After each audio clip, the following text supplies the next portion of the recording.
Assalamualaikum warahmatullahi wabarakatuh. Salam Om Swastiastu, salam budaya, salam kebajikan. Pertama-tama yang saya hormati Bapak Erwin Armi Kusuma MKom selaku dosen pengampu pada mata kuliah Data Mining serta teman-teman sekelas sekalian. Pada kesempatan ini kami dari kelompok 10 akan mempresentasikan hasil proyek akhir data mining kami yang berjudul prediksi hasil akhir pertandingan English Premier League atau IPL menggunakan algoritma Naive Bayes berbasis statistik babak pertama. Sebelum memulai, izinkan saya memperkenalkan anggota kelompok kami terlebih dahulu. Yang pertama ada saya sendiri Ahmad Riyadi, kemudian ada rekan saya M. Azizi, dan yang ketiga ada Nicholas Prespo MS. Oke, untuk slide pertama mari kita lanjut ke slide kedua. Di slide kedua ini kami mempresentasikan latar belakang dan masalah, yang mana kita semua pasti sering mendengar pepatah lama dalam sepak bola yang berbunyi sepak bola itu bundar, yang bermakna bahwa hasil akhir pertandingan sangat sulit ditebak dan penuh kejutan sebelum peluit panjang berakhir. Namun di era industri saat ini, olahraga modern saat ini, data historis pertandingan dapat dimanfaatkan secara ilmiah melalui teknik yang namanya data mining. Proyek ini kami lakukan untuk membuktikan secara matematis seberapa besar dominasi atau skor sementara di babak pertama atau half time result, atau kami dalam dataset kami itu bernama HTR, memiliki korelasi kuat dalam menentukan hasil akhir pertandingan atau full time result. Dalam data mining kami sini FTR menggunakan pendekatan algoritma berbasis klasifikasi Naive Bayes. Oke, kita lanjut ke slide selanjutnya. Nah, eksplorasi dan pembersihan data. Untuk melakukan pemodelan ini, kami menggunakan dataset historis hasil pertandingan IPL yang bersumber dari Kaggle. Pada awalnya dataset mentah ini memiliki 11.113 baris data dengan 23 atribut statistik yang sangat banyak. Oleh karena itu, kami melakukan tahapan praproses data atau pembersihan data di Microsoft Excel. Kami mengeliminasi baris yang memiliki nilai kosong atau missing value, atau singkatannya itu NA, not available, serta membuat atribut statistik lain yang berpotensi menyebabkan kebocoran data atau yang bisa juga disebut data leakage. Yang mana setelah hasil pembersihan ini menyisakan sisa 10.189 baris data bersih dengan 4 atribut utama, yaitu home team, away team, HTR sebagai prediktor dan FTR sebagai target prediksi. Oke. Langsung saja kita buka Excel. Nah, sebelum kita melihat bagaimana sistem bekerja pada aplikasi Orange, izinkan saya mendemonstrasikan secara langsung bentuk dataset bersih kami serta simulasi perhitungan manualnya di Microsoft Excel. Dapat kita lihat bersama dataset final sebanyak 10.000.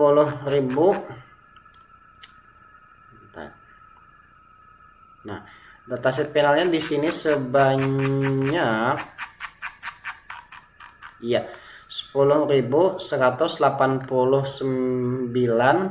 data baris yang sudah siap dimodelkan.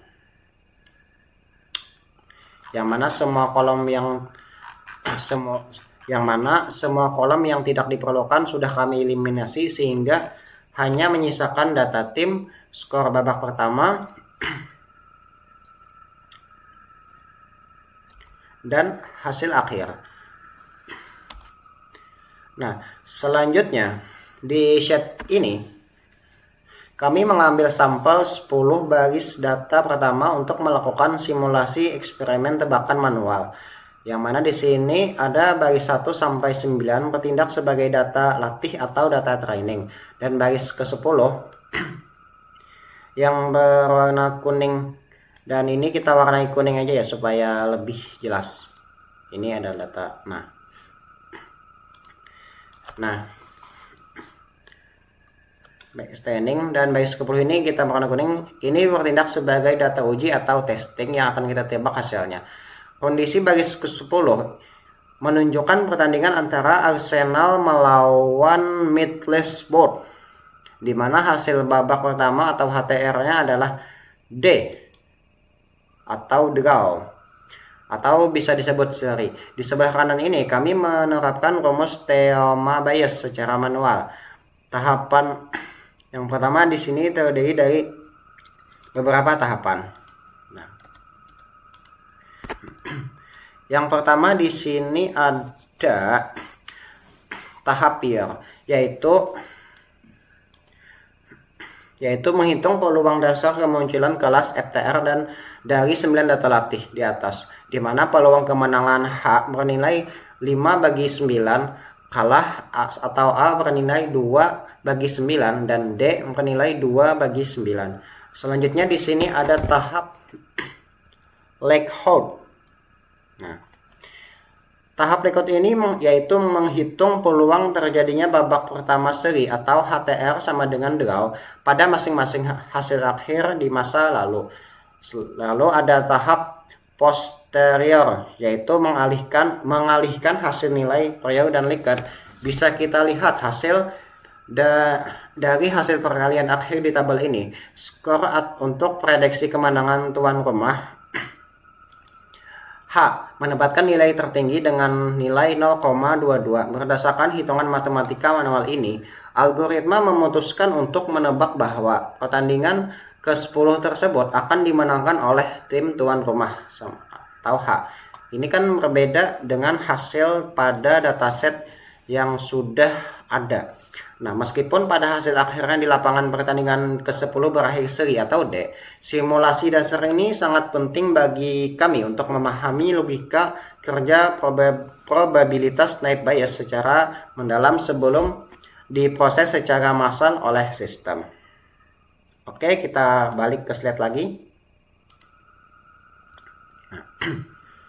Baik, setelah kita melihat bentuk data dan simulasi hitungan manual di Excel, tahapan selanjutnya adalah pemodelan sistem menggunakan aplikasi machine learning. Penjelasan mengenai teori, algoritma sistem, dan demonstrasi pada aplikasi Orion akan dilanjutkan oleh rekan saya, M. Ajiji. Kepada M. Ajiji, waktu dan tempat dipersilahkan. Terima kasih kepada teman kami Ahmad Riyadi, dan terima kasih juga sebelumnya kepada Bapak Erwin dan teman-teman sekalian. Kali ini saya akan mempresentasikan. Pada sekarang kita akan masuk ke bagian metode pendekatan data mining yang kami gunakan dalam proyek ini adalah teknik klasifikasi, di mana target akhir adalah mengelompokkan hasil pertandingan ke dalam 3 jenis kategori, yaitu menang, tuan rumah atau home, kalah atau away, dan seri atau draw. Untuk melakukan klasifikasi ini, kami memilih menggunakan algoritma Naive Bayes. Algoritma ini bekerja dengan prinsip probabilitas bersyarat menggunakan teorema Bayes. Seperti yang terlihat pada rumus di layar, probabilitas C jika diketahui X sama dengan probabilitas X diketahui C dikali dengan probabilitas C. Secara sederhana, algoritma ini akan menghitung seberapa besar peluang terjadinya hasil akhir pertandingan tertentu jika diketahui kondisi atau skor sementara pada babak pertama, walaupun algoritma ini memiliki asumsi yang naif, di mana setiap atribut dianggap berdiri sendiri secara independen. Naive Bayes dikenal sangat cepat, efisien dan sangat akurat untuk memproses tipe data kategorikal dalam jumlah ribuan baris seperti dataset EPL ini. Selanjutnya, untuk mengimplementasikan algoritma tersebut, kami menggunakan bantuan perangkat lunak Orange Data Mining.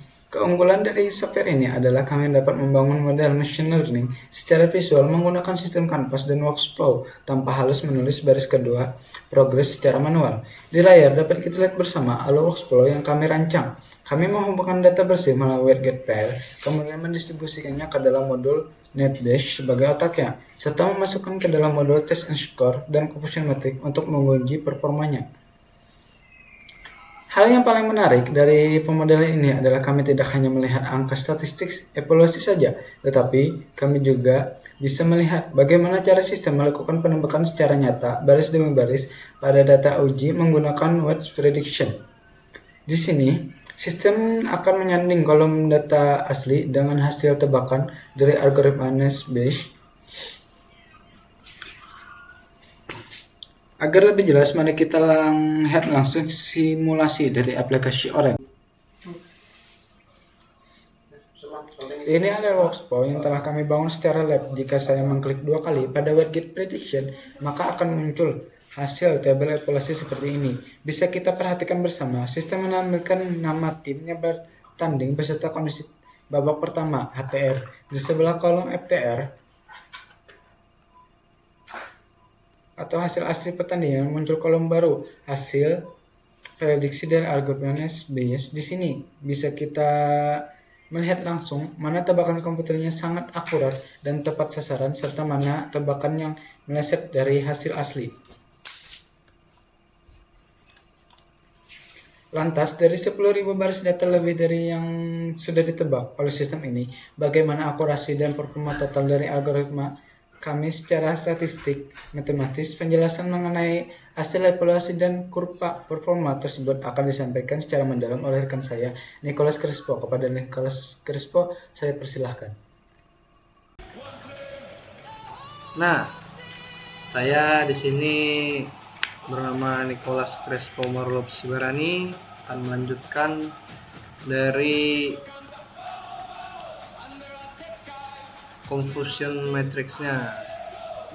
Itu ada di sini confusion matrixnya. Kalau kita menggunakan aplikasi Orange-nya sudah ada kan, tinggal dibuka. Nah, di sini dia,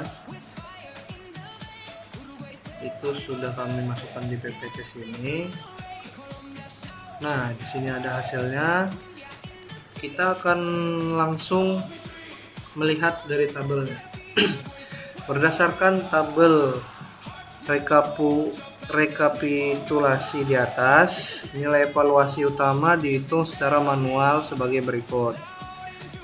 Menghitung akurasi mengukur persentase tebakan yang benar, yaitu memiliki rumus akurasi sama dengan total tebakan benar bagi total seluruh datanya.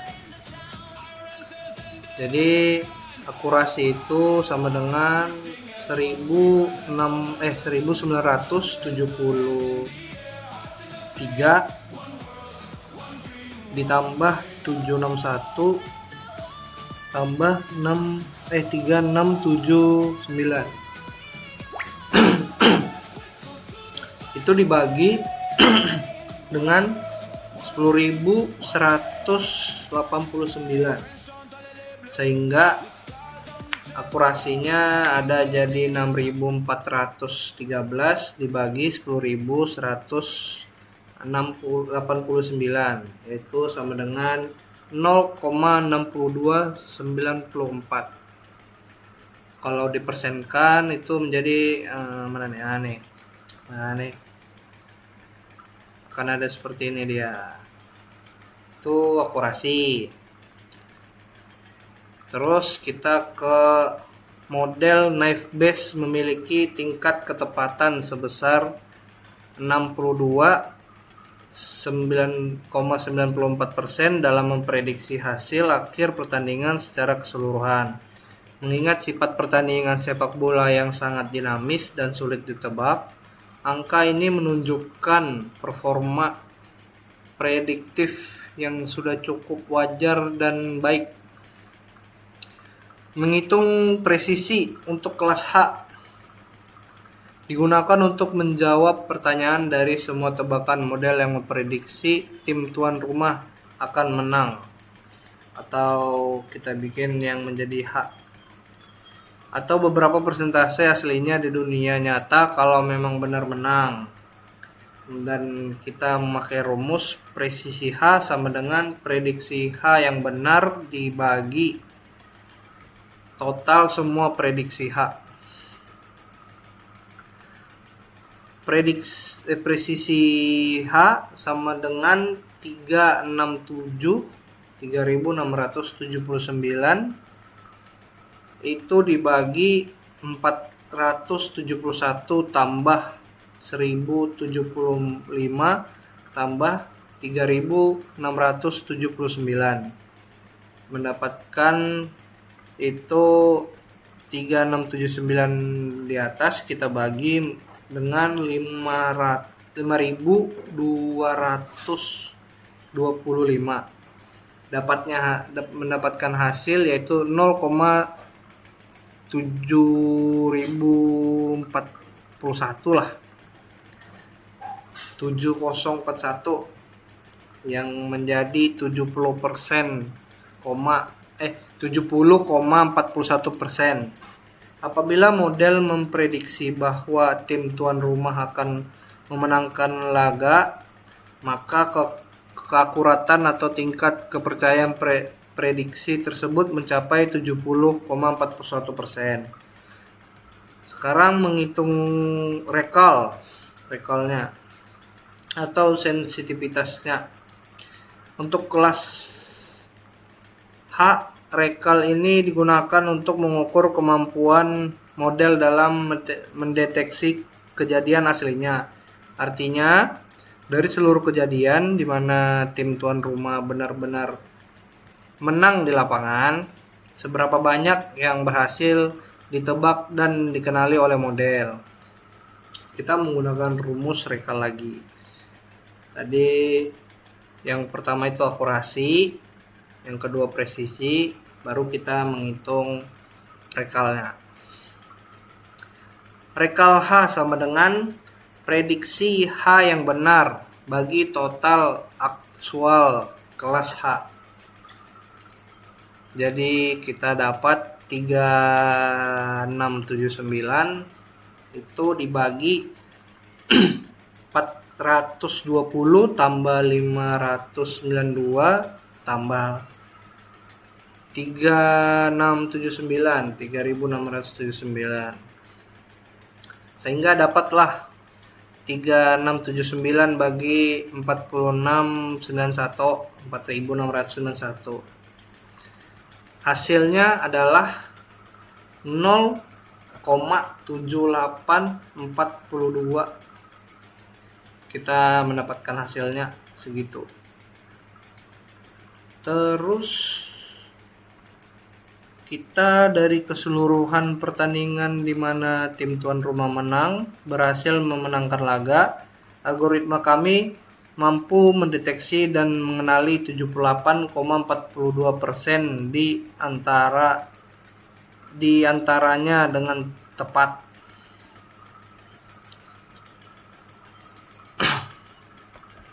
Lalu kita ke sini.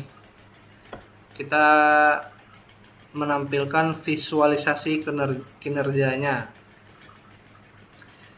Visualisasi kinerjanya itu kita coba buka di sini. Nah, kurang lebih seperti ini. Oke. Terus selain dari angka statistik, kami juga mengevaluasi model ini secara visual menggunakan kurva ROC analisis. Mari kita perhatikan grafik di layar. Nah, ini di layar ini ya, di PowerPoint kami. Garis putus-putus diagonal di tengah itu adalah garis acuan dasar atau disebut baseline. Jika garis performa kita berada di sana, artinya sistem kita hanya menebak secara acak atau sekedar kebetulan, yaitu 50-50. Namun bisa kita lihat bersama kurva berwarna hijau yang mempresentasikan performa model, kami melengkung tajam ke atas, menjauhi garis putus-putus tersebut. Jauh sekali. Ini dia, yang putus-putus, yang hijau. Secara visual ini menginformasi bahwa model kami benar-benar belajar dari pola data, memiliki tingkat diskriminasi yang valid, dan jauh lebih cerdas daripada sekedar tebakan acak. Oke, kita lanjut. Nah, sampailah di kesimpulan akhir kita.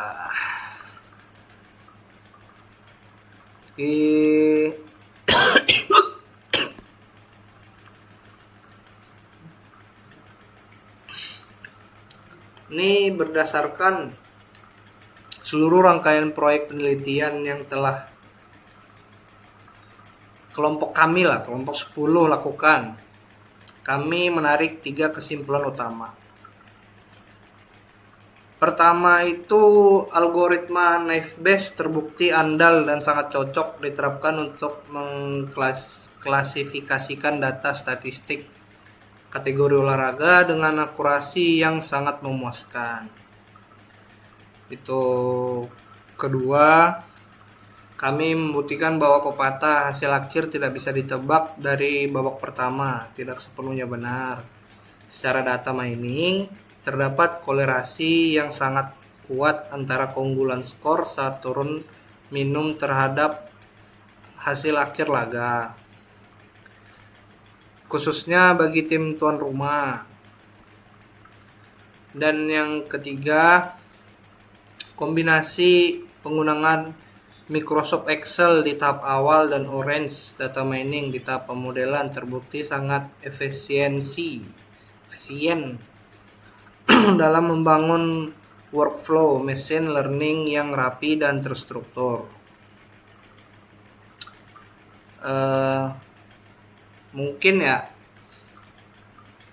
ini dari kami presentasi dari kelompok 10. Kami sangat menyadari bahwa kami masih banyak kurangnya mungkin ya. Untuk pengembangan model ini kami kedepannya akan kami perhatikan lagi. Kami mengucapkan terima kasih yang sebesar-besarnya kepada Bapak Erwin Ari Kusuma. Terima kasih Bapak atas bimbingannya selama perkuliahan, serta kepada kami teman-teman atas perhatiannya. Mohon maaf apabila ada kekurangan. Kami mengucapkan sangat berterima kasih. Akan saya tutup presentasi kami ini. Terima kasih dan salam sejahtera. Bye-bye.